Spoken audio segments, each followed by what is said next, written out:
الحمد لله رب العالمين، والصلاة والسلام على أشرف الأنبياء والمرسلين سيدنا محمد وعلى آله وصحبه وسلم أجمعين، وبعد. يقول الله سبحانه وتعالى بعد أعوذ بالله من الشيطان الرجيم: وكذلك أوحينا إليك روحا من أمرنا ما كنت تدري ما الكتاب ولا الإيمان ولكن جعلناه نورا نهدي به من نشاء من عبادنا وإنك لتهدي إلى صراط مستقيم. إخواني في الله، أيها الشهد الكريم، waxaa ilaahay nugu xamdinaynaa in badan na soo waafajiyey maqaamkan sharafta badan oo ilaahay kitaabkiisa lagu koryeelay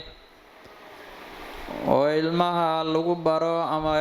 yar iyo weynba lagu baro oo lagu xifdisiiyo, gaar ahaan xaflatu ikhtitaami alqur'aani alkariim. xafladaha la qabto kuwa ugu sharafta badan xaflad ka mid ah oo ah xaflad qalinjabinta qur-aanka kariimka ah. dhalinyaro min awalihi ilaa aakhirihi soo akhriyey ee soo xifdiyey, farxaddoodii inaan kala soo qayb galno. ilaahay baa xamdigaas iyo mahadcelin badan ilaahay bay u sugnaatay. waxaan si gaara ugu mahadcelinayaa haddana dalabadii ku soo dadaalay, man jadda wajtahada aw man qaraca albaaba walajja walija. qofkii albaab garaaca oo ku dhiiranaado aada u garaaca, marka dambe wuu galaa. waxay soo sameeyeen dadaal aada u fara badan ilaa ay himaartii iyo xaasilkii iyo meeshii ugu dambeysay ay ka soo gaaraan waxbarashadoodii qaybtii ugu muhiimsanayd oo la yidhaahdo alqur'aanu qandaratu tacliim. waa tareenkii waxbarashada in ay maantay soo dul fuuleen oo ay meel fiican ka joogaan baan ilaahay uga xamdinaynaa. nabigeenna sala allahu calayhi wasalam wuxuu yidhi: man qara'a alqur'aana wa camila bima fiihi ulbisa waalidaahu taajan min nuur. waxaa loo geliyaa buu yidhi labadiisa waalid qofka qur-aanka akhriyo oo ku camal falaa waxa qur-aanka axkaam ku jirta ku camal falaa. maalinka qiyaameel waxaa loo geliyaa labadiisa waalid taaj nuur ah, daw'uhu axsanu min daw'i shamsi fi daari dunyaa. taajkaas nuurkaa iftiinkiisa iyo nuurkiisu wuxuu ka nuur badan yahay qoraxdii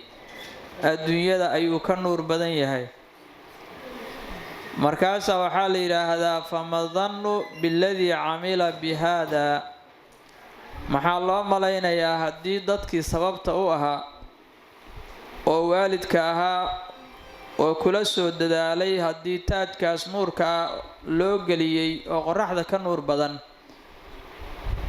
daalibkii laftirkiisu ku camal falay qur-aanka, isagana midkaas mid ka nuur badana loo sii gelinayaa.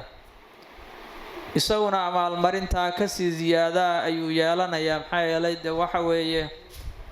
waa khayrkan faraha badan meeshii uu u soo maray waxa weeye waalidka. waa manbacii uu ka soo burqanaya nuurkan ay ka soo iqtibaasteen oo ka qalindaarteen waalidka iyo cid kasta oo ugu sabab noqota. waxaana laga rabaa marka qur-aanka sidaasi sharafkaas u leh inuusan naga noqon wax iska caadi ah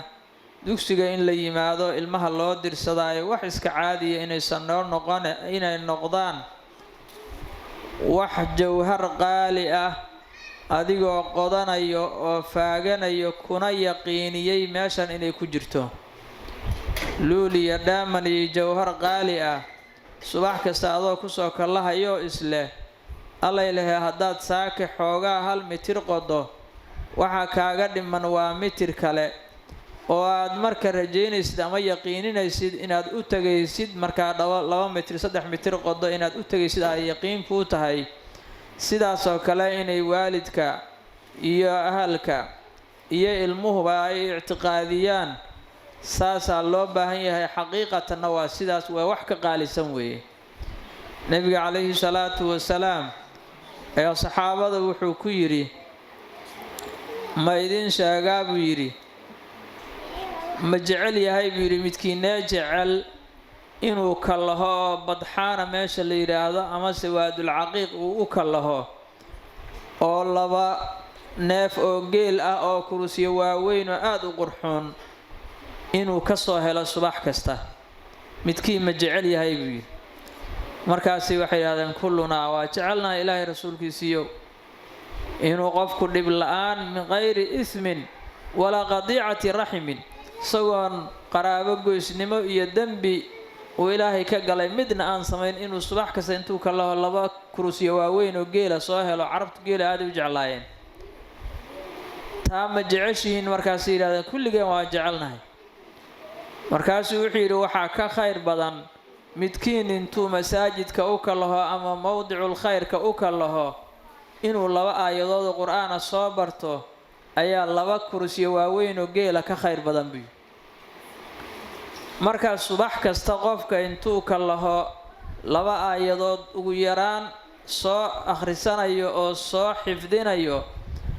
oo nebigu ku sheegay inay ka khayr badan tahay isagoo adduunyada midii loogu jeclaa soo helay inay ka khayr badan tahay haddii waalidkiina uu sidaa aamino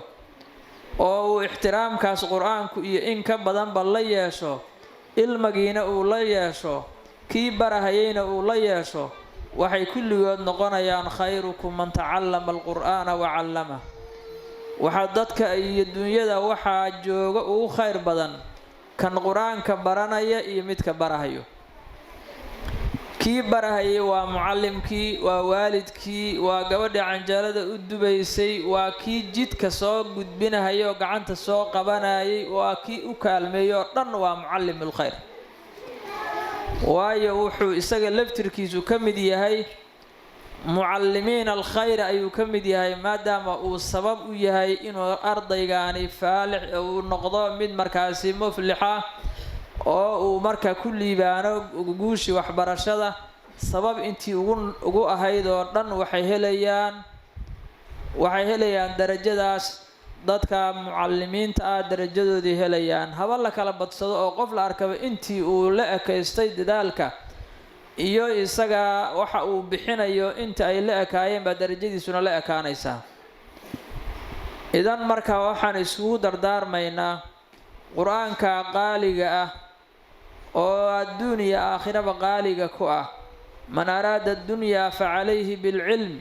waman araada alaakhirata facalayhi bilcilm yuu yidhi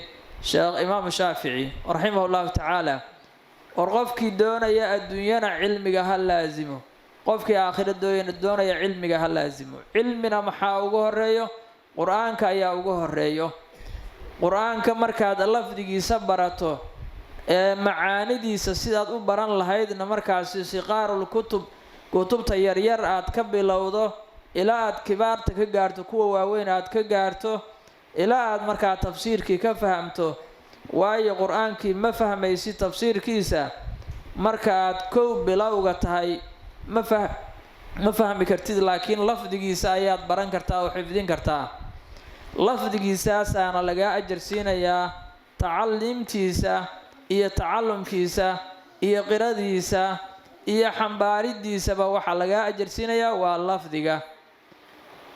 imaamka weynaa imaamu axmed ibnu xambal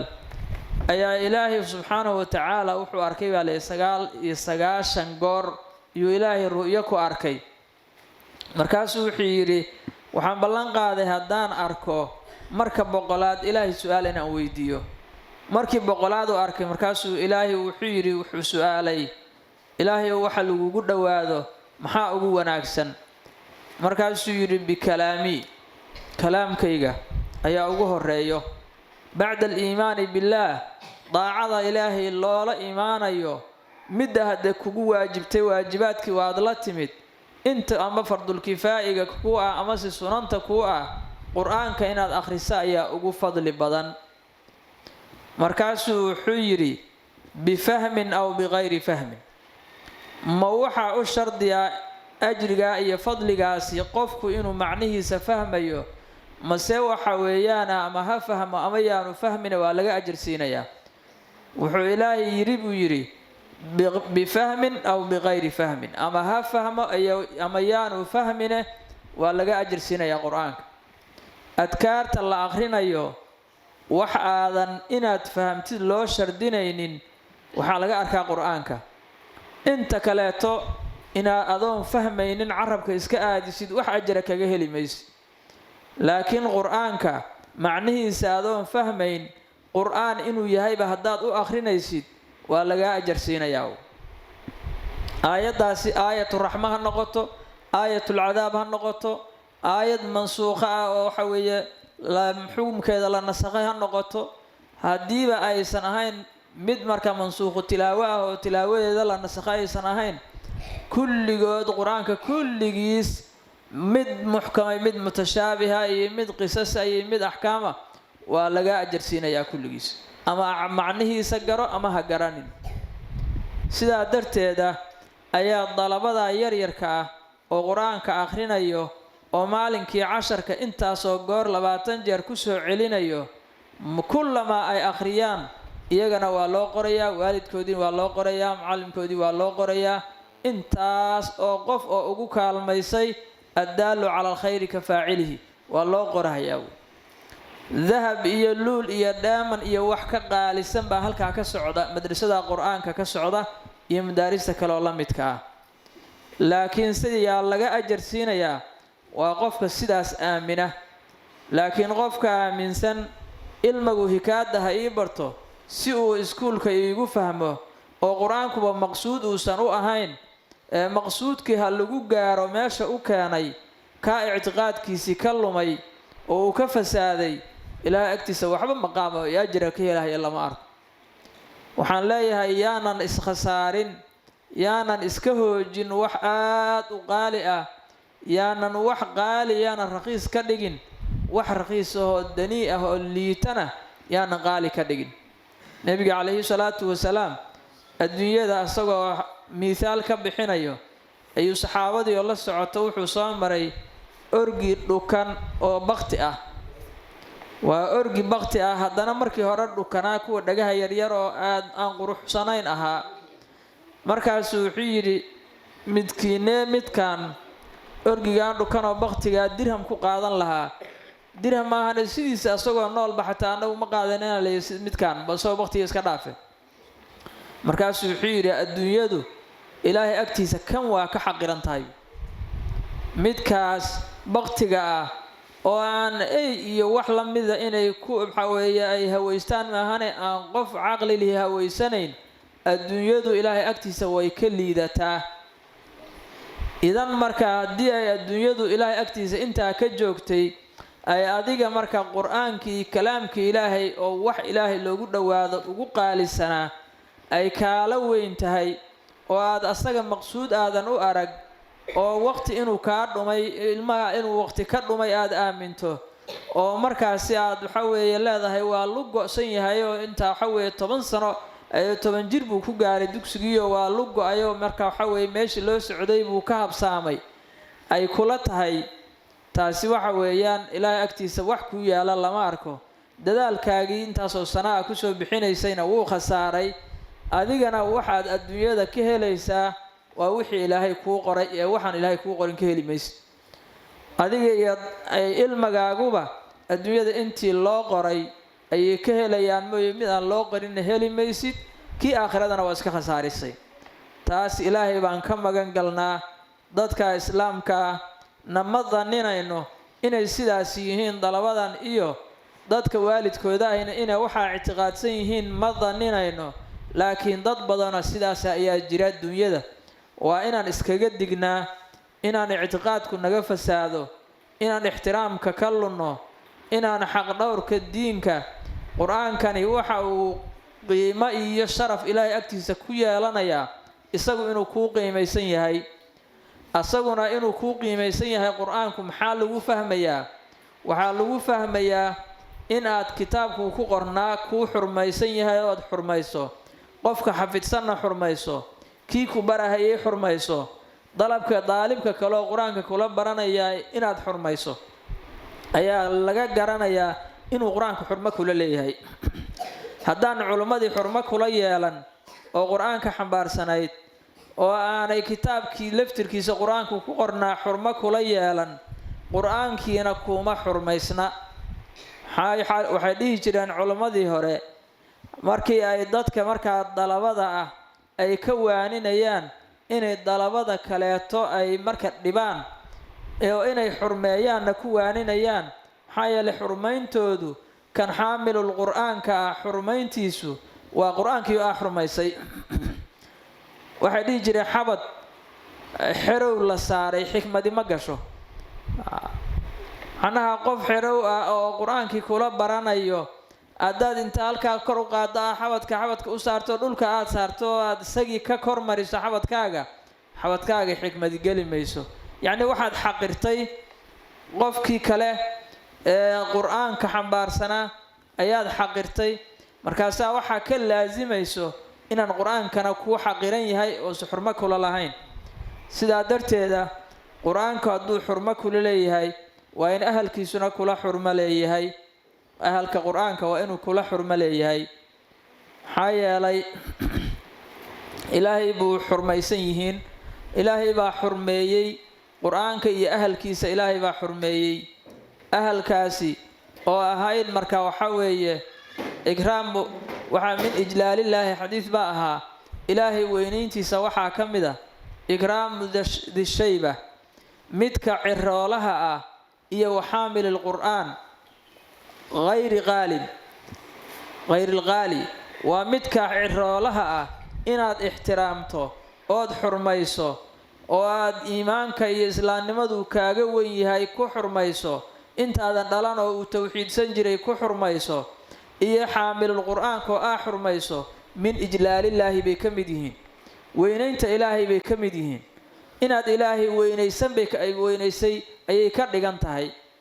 maxaa yeelay waxa u weynaynaysaa waa qur'aanka uu xambaarsan yahay waxa u weynaynaysaa waa inuu hortaa ilaahay uu yaqiinay oo hortaa tawxiidsan jiray markii culimada fuqahadu ay leeyihiin a'immada sida loo kala hormarinayo qofka waxa imaam laga dhigaa labadooda hadday soo islaameen islaamnimada ku horeeyay maxaa yeelay uu ka sharaf badan yahay islaamnimadu uga horeeyay marka xurmada waa ka mudan yahay haddii asaga ay islaamnimada ku dhasheen waalidkoodu uu soo islaamay waalid midka aabayaashiisa ay islaamnimada ku soo horeeyeen kaas waa ayaa lagu hormarin haddii midna islaamnimada aabaadiisu ku dhasheen midna ay soo galeen midka aabaadiisu islaamnimada ku dhasheen baa la hormarin oo qadarinta lagu hormarin sidaa darteeda waxaan iskugu dardaarmaynaa inaana xurmada ka tegin diinku waa xurmo diinku waa ixtiraam diinku waa xishood iyo xushmayn iyo ixtiraam ma ka soo haro haddii lagaa waayo in aad ixtiraamto qofka kaa weyn haddii lagaa waayo qofka ku wacdinaya inaad ixtiraamto dhagaysato walow yaadanba aqoon walow ha kaa yaraado walow isagu faasiq ha noqdo haddii uu ku leeyahay ilaahay ka cabso nacam waa kaa yeelay inaad tidhaahdid oo aad dhegta u raaricisid oo waxa khayrkaa uu ku farayo aad maqashid ee aadan dhihin hore orod naga tag warkaa sheegaysid ma rabnee waxay la ka dhigan tahay haddaa saas tiraahdo in aad nacday ilaahay taqwadiisii iyo khayrkii inaad nacday bay ka dhigan tahay sidaa darteeda inaan adigana lagugu tuhmaysan malaa'igtuna aysan qiyaamo ku soo xaadirin adoo ku firdhinayo ama nacayo khayr inta lagu sheegay qiyaamaa lagu soo istaajinayaa halkaasaa laka daawo lagu leeyahay markaa khayrka ku faraad firdhinaysay oo aad nacaysay qofka khayrka ku sheegayo. intaasi marka si aanay kuugu dhicin wax khayr ah oo dhan waa inaad u dhagannuglaato, waa inaad dhagaysato, waa inaad ixtiraamto oo xurmo iyo xushmo ku dhagaysato. xurmo iyo xushmana aad u haysid dadka ahlu xaqa ah, dadka ahlu cilmiga ah, dadka kaa da'weyn, kuwa waalidka adiga kuwa iskaba dhaaf kuwaasi xuquuq gaar hayba kugu leeyihiin. intaa oo dhan waa inaad qur-aanka xurmaysaa. markaa qur-aankii sidaa u xurmaysid ayaa adiguna xurmo yeelanaysaa, ahalkiisa markaa xurmaysaa adiguna xurmo yeelanaysaa. wuxuu nebigu yidhi calayhi salaatu wasalaam: man qara'a xarfan min kitaabillaah falahu bihi xasana laa aquulu alif laam miim xarf bal laam alifun xarfun wa laamun xarfun wa miimun xarf. wuxuu yidhi nebigu calayhi salaatu wasalaam: qofkii xaraf ka mid ah qur-aanka akhriya wuxuu leeyahay xasano, walxasanatu bicashri amhaaliha. xasanadiina waxaa la laabaa oo ugu yaraan la laabaa 10 goor, waxaa la laabaa 70 goor,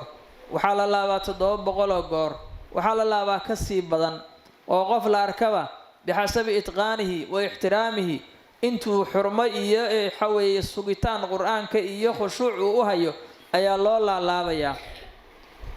markaa wuxuu yidhi nebigu calayhi salaatu wasalaam: xarafkaas inaan loo fahmin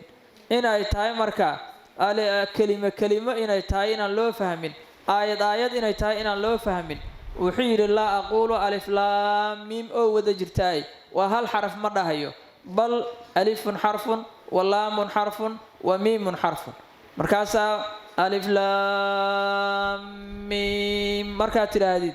waxaa lagu siinayaa oo lagu qorayaa ugu yaraan 30 xasano ayaa lagu qorayaa. halkii xarafba 10 ayaa lagu qorhayaa. waxaa laga yaabaa markaad qur-aanka khushuuc iyo tadabbur iyo ixtiraam iyo ijlaal ku akhrisana in lagu badiyo 700 bal lagu gaarsiiyo halkii xaraf iyo wax ka badan in lagu gaarsiiyo. markaa waxaan iskugu dardaarmaynaa qur-aanku isagoo xurmo nala leh haddaanaynaan akhrino, markaanu akhrinaynana aanu ictiqaadino qur-aanka sidaasoo xarafna la kaga ajar siinayo inaan akhrinayno. akhrintii markii adduunyada sidaa lagugu siiyey darajaadka, aakhirana darajaad waaweyn baa lagugu siinayaa. wuxuu yidhi nebigu calayhi salaatu wasalaam: yuqaalu lisaaxibi alqur'aan iqra' wartaqi warattil kamaa kunta turatilu fi ddunyaa fa ina mansilataka cinda aakhiri aayatin taqra'uhaa. qur-aanka waxaa loo leeyahay qofka ahalkiisa ah oo qaari'ul qur-aanka adduunyada ku ahaa markii jannada la galo, oo hadde qur-aanku waxa uu jannada ku geynayaa markaad adduunyada kusoo camal fashay weeye. alqur'aanu xujatun laka ow calayka ruba qaari'in waalqur'aanu yalcanuhu. waxaa la arkaa mid qur-aankii akhrinayo qur-aankuna uu lacnad ku ridahayo. waa qofka qur-aanka aan ku camal falaynin ee qur-aanka wax kale dan kale amaba intuu qur-aankiina akhrinayo dadkii muslimiinta ahaa aanay ka fakanaynin oo aan waajibaadkii aanu la imaanaynin, oo faasiq isagoo ah ummaddii markaa waxa weeye dhibayo ama ku gaalnimo xukminayo muslimiintii, amaba jasadkoodii dhibahayo oo waxa weeye mooryaano jidka taagan qur-aankiina akhrinayo. qur-aankaasi waa lacinayaa qofkaas, waa qaari'ul qur'aan, qur-aanku lacnadahayo. marka kaasi waxa qur-aanka xujuu ku noqonayaa ee xujo u noqon maayo. qofkii marka qur-aanku xujada u noqdo oo qur-aanku u doodo oo qur-aanku waa shaaficun weeye uu u shafeeco, qofkaasa waxaa la leeyahay markuu jannada galo iqra' wartaqi. qur-aankana akhri, darajaadka jannadana kor ugu soco baa la leeyahay. weliba warattil kamaa kunta turatilu fi dunyaa, adduunyada sidaad u kala dhigdhigi jirtay mararkii xaalaadkaaga aad ugu dhigdhigid iyo u kala tartiibin badnayd ayaa leeyahay xaaladaas u akhri. maxaa yeelay biaxsani maa kaanuu yacmaluuna lagu amaalmariyaa dadka mu'miniinta ah. biaxsani maa kaanuu yacmaluun, waxa ay camal fali jireen xaaladii ay camal fali jireen xaalad kasta miday ugu sugidda badnaayeen ayaa la gaarsiinayaa. wixii midkii galabgalabta ah waa loo kabayaa, loo buuxinayaa, xaaladday ugu wanaagsanayd qiraa'aadkaagu ayaa lagu gaarsiinayaa halkaas marka asagoo ah baa lagu leeyahay marka sidii ugu wanaagsanayd oo kale adduunyada u akhri baa lagu leeyahay markaasaa akhrinaysaa waxaa lagu leeyahay fa inna manzilataka cinda aakhiri aayatin taqra'uha inta aayadda ugu dambaysa maraatibta jannaduna waxaa la yidhi waxa weeyaan waa qur-aanka aayadihiisa ayay ku martaba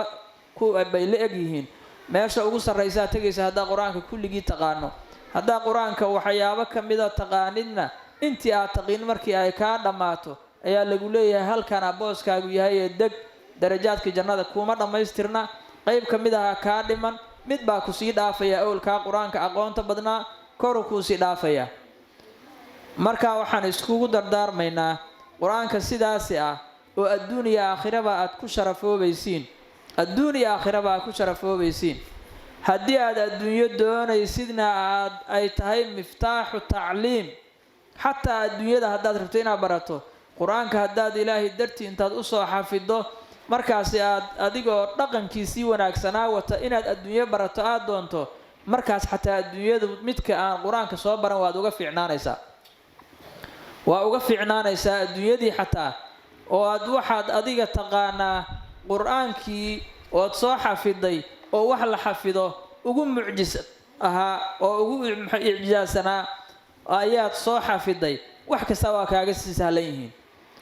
markaasaa waxaa midka aan qur-aanka soo baran wax walba uga fiicnaanaysaa laakiinse waxaa adigana waxaa fiicnaantaadu noqonaysaa in aad marka qur-aankii aadan ku layicin qur-aankii inaadan layicin ee aadan xurmad darayn oo aadan meel ihaanaa la gelin oo waxaan kuu qalmin aadan ku dhicin intaad qur-aankii xafidsan tahay ood xambaarsan tahay jaamaca musqusha ma lala galaa maya soo ma aha kadaalika haddaad xaamilul qur-aan tahay oo aad qur-aanka xafidsan tahay oo qur-aankii ilaahay aad xafido waa inaadan ku dhicin waxyaabaha ihaanada sida musxafka looga ilaaliyo waxyaabaha ihaanada iyo qaaduurada waxaa lagaa rabaa adiguna naftaada inaadan u xaqirin oo meel ihaano ah inaadan ku ridin meel ihaano ah inaadan naftaada ku ridin adigoo markaasi doonayo adduunyo adoo doonayo ihaano inaadan naftaada ku ridin wax sharaf darra oo diinta markaa wax u dhibayo inaadan naftaada ku ridin oo aadan qur-aankii xurmad darayn oo qur-aankii xurmad darayntii siday noqonaysaa haddii la yidhaahdo meesha midkaas taagan markaa waxaa weeye isbaarada taagan waa kii qur-aanka subcin jiray oo qur-aanka yaqiinay maxay dadka muslimiinta ay leeyihiin maxaa u gaaray waxaas qur-aankii buuba yaqaanaaye ma meeshi maxaa weeye muslimiinta oo dhan iyo ilaahayba agtiisa xurma u taalle ma isagoo muxtarama ma yimaado meelaha xurmada dadka xurmada lihi joogaan marka adigu qofka waxaa laga rabaa qur-aanka xambaarsan inuu naftiisa uusan ihaanayn inuusan naf kale ihaanayn inuusan xurmad darayn markaasu ayuu wuxuu noqonayaa adduunyadiisa si mubaax ah oo xalaal ah hadduu ku raadsado markaasu wuxuu noqonayaa in labadiiba uu ku liibaano labadiiba inuu ku liibaano laakiin waxaa weeye nin sheekha wuxuu dhihi jiray isagoo markaa rag dalaba ahoo intay ka tageen waxbarashadii adduunyada iska aaday isagoo waaninhayo ayuu wuxuu dhihi jiray man taraka diina liajli dunyaa khasirahumaa waman taraka dunyaa liajli diini rabixahumaa qofkii adduunyada raaca oo markuu adduunyada raadsanayo diinkii uu ku dhex jiray iska xoora oo aan gacantiina ku qabsan diintii iyo waxbarashadiisii iyo aan weli ku tacalluqin adduunyadana gacan ku raadsane hal mar intuu xooro ka dhex siibto waxbarashadii iyo diinkii iyo adduunya u banbaxa khasirahumaa labadiiba waa ka hoogaa labadiiba wuu ka hoogaa laakiin qofkii intuu marka adduunyadii hayay oo ku dhex jiri jiray markaa raadsan jiray intuu madaxu mihirku usoo laabto oo qanaacadu usoo laabato is yiraahdo may adduunyadan inta ka hartid aakhirada u banbax diintan baro rabixahumaa labadiiba wuu ku liibaanaa adduunyaduna way soo raacdaa markuu diinkii u banbaxo adduunyadina way soo raacdaa idan marka waxa laga doonayaa haddii aad adduunyo raadsanaysid adoo diinka ku dhex jiray oo lagu dadaalay oo quraankii lagu baray hadda adduunyo raadsanaysid inaad bidixda ku raadsato midigtana diinka ku qabsato ee aadan xoorin haddaa xoorto adduunyadina soo heli maysid aakhiradiina waa ka tagtay marka waxaan isku dardaarmaynaa ilaahay cabsidiisa sagiiran wa kabiiran iyo rijaalan wa nisaan xaadir iyo qaa'ib intana maqashay intana aragta ilaahay cabsidiisa aan isku dardaarmaynaa hada billahi tawfiiq والسلام عليكم ورحمة الله وبركاته.